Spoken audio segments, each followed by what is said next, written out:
Show me to stay away. Previously on the NBC. Writers lie about the past.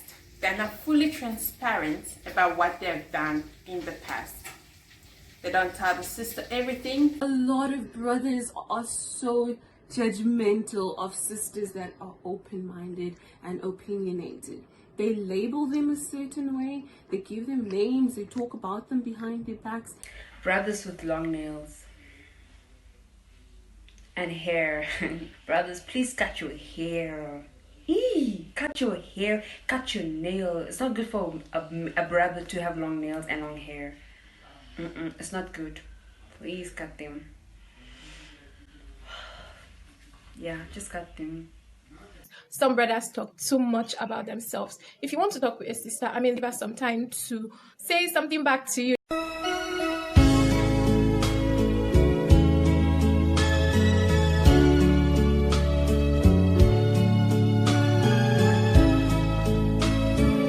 Hey guys, I have my friend here who's gonna keep me company. I hope you can see clearly. So my name is Yvonne.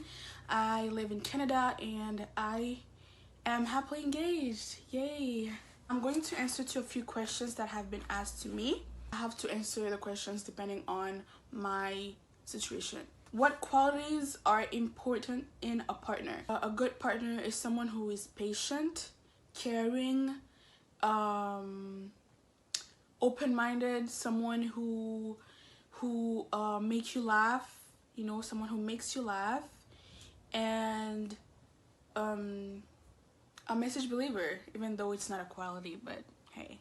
To be God-fearing and God-loving. I don't know if those are qualities, but for me, I view them as qualities because in order to be a good person or to be responsible, to be mature, to be loving, to be kind, to be humble, you have to have something anchoring you to all those qualities, to what makes you you, and that is to love and to fear God.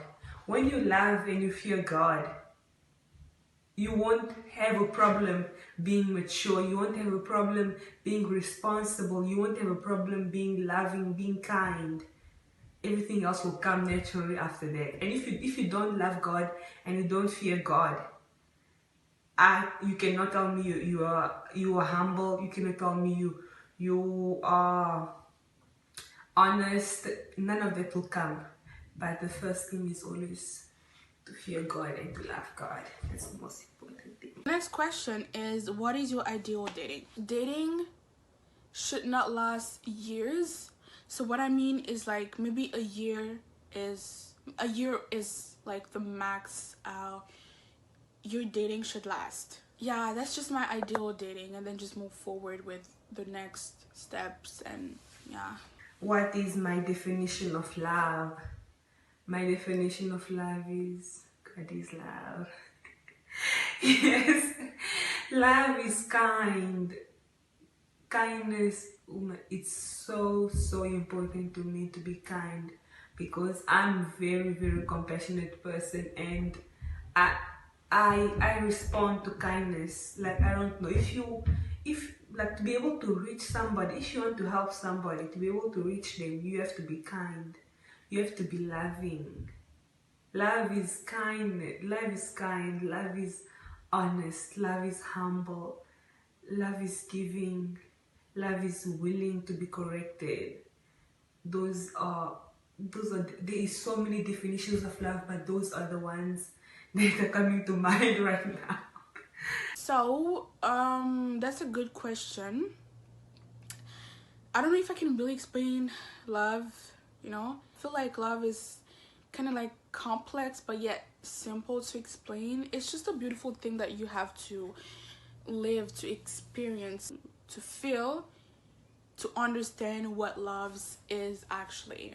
I think, like, when we say God is love, well, you cannot explain God, right? And I feel like that's just the same thing with love. Love makes you do stuff that when you were single you would have never thought doing. You would be like, never. But because you love your partner, you do stuff because of love. It's just unexplainable, but yet, like, beautiful and simple. What are deal breakers to you? I have a couple ones, but I would say that a close-minded person, because those type of people like don't really let you have your opinion, or they just like once they have their opinion and the way they see things and do things, it's settled. Like you can never change that. Another deal breaker is people that are just too popular. Like everyone knows them when they go to weddings, to church, to I don't know, they are just known and just too much. I mean like a bit too much, and I can't do that. Brothers who just like to show it off, and it's pretty much with everything, like cars, the way they dress, the new laptop they have. I don't know, just people who likes to show it off. But I'm not complicated though, like Deal breakers. What is a deal breakers? If you don't believe in God, that's I can stand like almost everything. I can stand almost everything, but not an unbeliever. If you don't believe in God, what are you gonna talk about? What are you going to talk about? Like you have to love God, because a relationship that is not based on God, it is not going anywhere. We have to have like there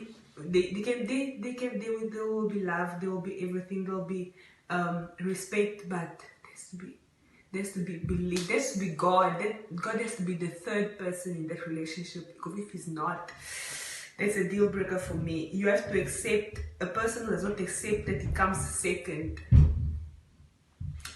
No, and those are deal breakers, because in my life it's God first and everyone else is second. You have to accept to take the second place in my life, and that I take the second place in your life. And if you don't have God in your life, if you're not a believer, that's a deal breaker for me. My faith is really, really important to me, and the person I'm going to be with has to have a strong relationship with God. I cannot be with a person who I'm pulling you to pray, I'm nagging you to go to church, no, you have to have walked past the cross. There is so much going on in the world. That's like one thing I cannot add to myself. That's like, no, bruh. It's a deal breaker. You have to be a Christian. You must believe in God. And you must be born again. how do you know someone is the one? So personally, I don't think you need to meet criterias for me to be the one. I feel like it's really as a sensation, like a feeling of he is the one, and it really comes from the deepest of your heart. You can never get enough of your partner. You never get bored when you are with them, and you can't see your life without them. What is the biggest misconception about being engaged? I don't know if it answers the question, but there's some people that just, when you get engaged, they start thinking that like you think you are right here and everyone else is right here, when it's really not. It's not it. Like, this is how people act basically.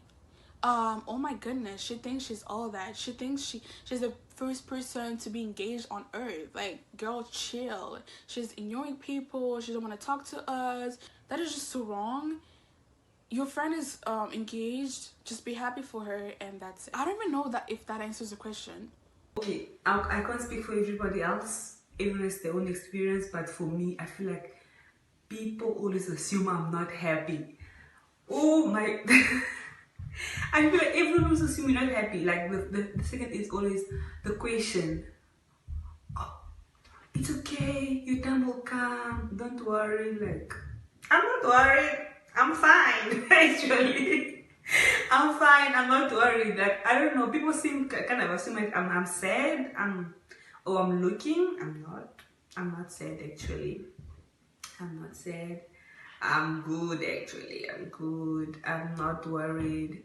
And it's always like they try not to offend you when telling you news about somebody else. And to be like, your other friend also got engaged. It's okay, don't worry. Your time will come. I'm like, I know, my time will come. I know.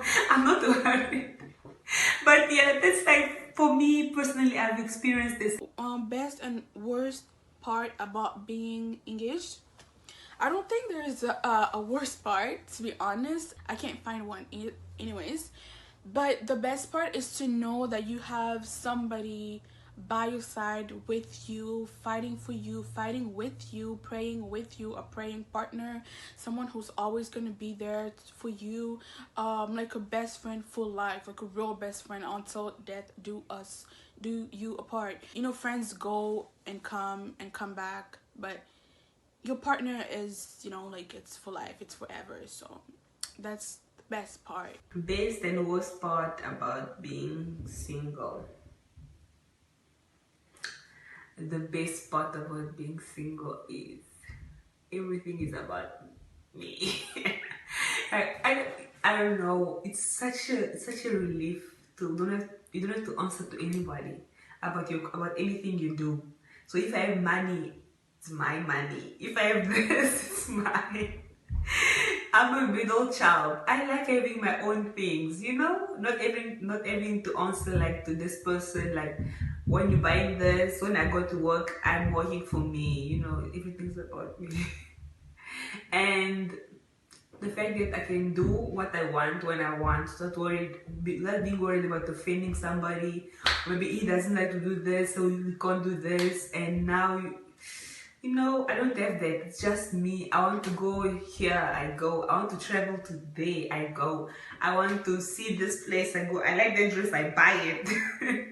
I like this, I buy. I do the children. It's oh my god, it's the best. It's the best life. It's the best life. It's the best life being single. It's the best life. I like being self-sufficient, and that's the thing I find happiness in being by myself with my thoughts. Yeah, so that makes me happy. And the worst part about being single is with the companionship, having a person who's always there for you no matter what, because he's supposed to. You got the ring. Because he's stuck with you. Not stuck in a bad way, but you know, just having that reassurance that this person is here. He's not going anywhere. The ring is on, it's not coming off, right? No matter what you do, the ring is gonna stay on. So it's like a best friend, like I don't know, having that person, you know, you can always fall on. Like, you don't have to be strong all the time, because when you're alone and there's not really time to be weak, because who are you gonna lean on when you're weak? You know, you have yourself. You have to lean on yourself, and you have to be strong for yourself at all times. So I think that the worst part is you don't have somebody to kind of like sometimes take the reins. Okay, I'm tired right now. I need you to take charge. You know, you don't have that person. So that can suck. Yeah.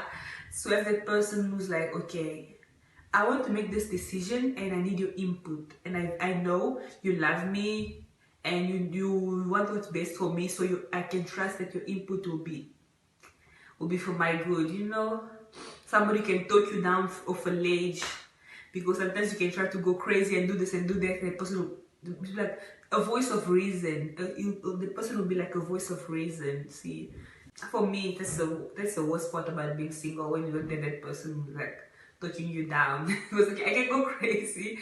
So having that person who's like, okay, calm down. Like a cheerleader will push you, like, you can do this, I believe in you. Like, it's good to have yourself. No, it's good to have yourself, but sometimes, no, it's also good to hear a voice that's not in your head. It's good to have somebody else tell you, like, I know you can do this, I believe in you, I love you, I'm here for you.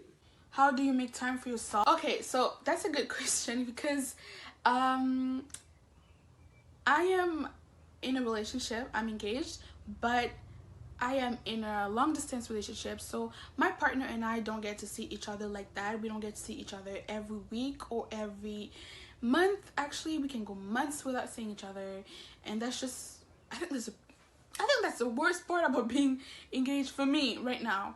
But yeah, it is what it is though. So it's pretty much simple. Like, I just do whatever I was supposed to do. Like, you know, like, he's over there, I'm over here, so Also, basically, it's pretty much easy.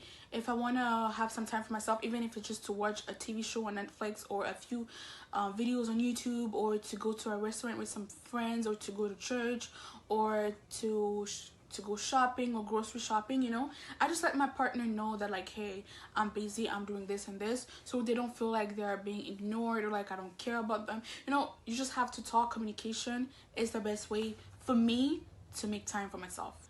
Since I work the whole week, my weekends, if I'm not working, I sleep until late. I sleep.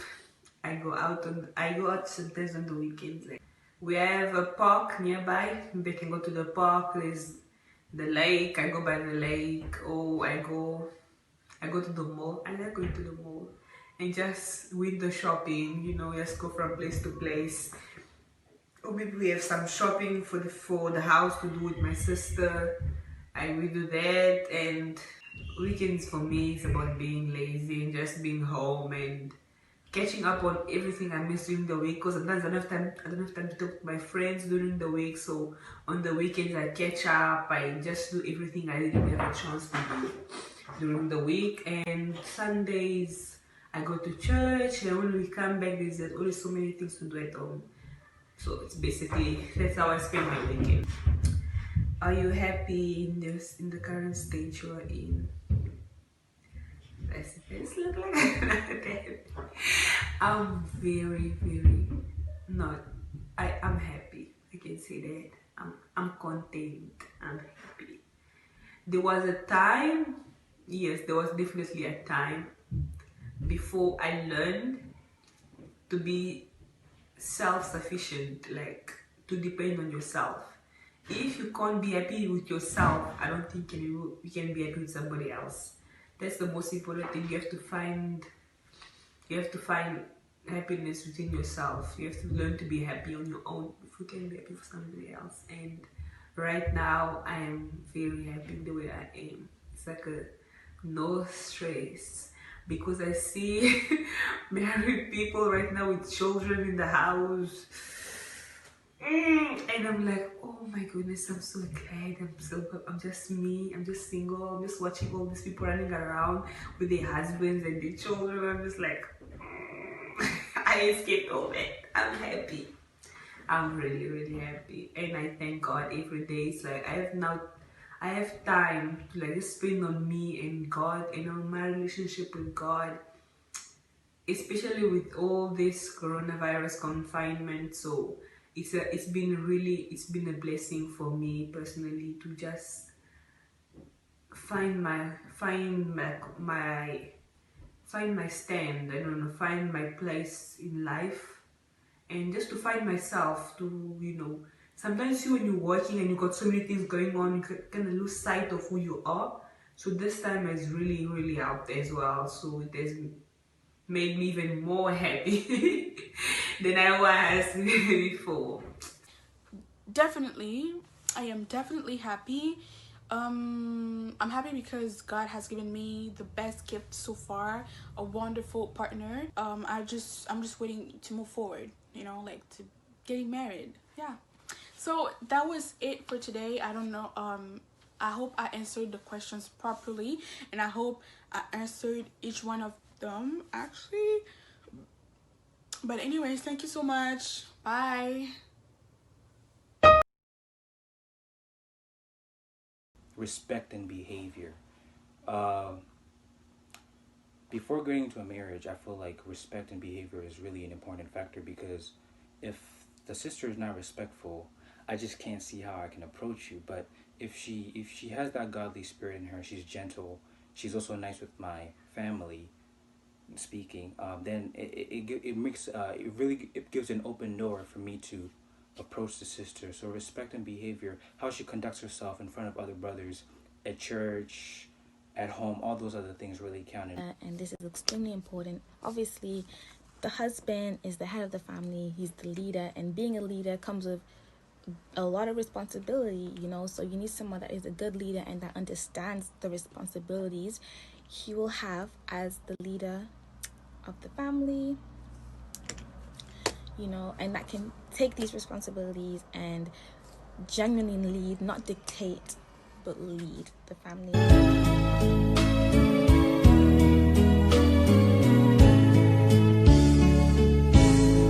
I'm only human. I'm just a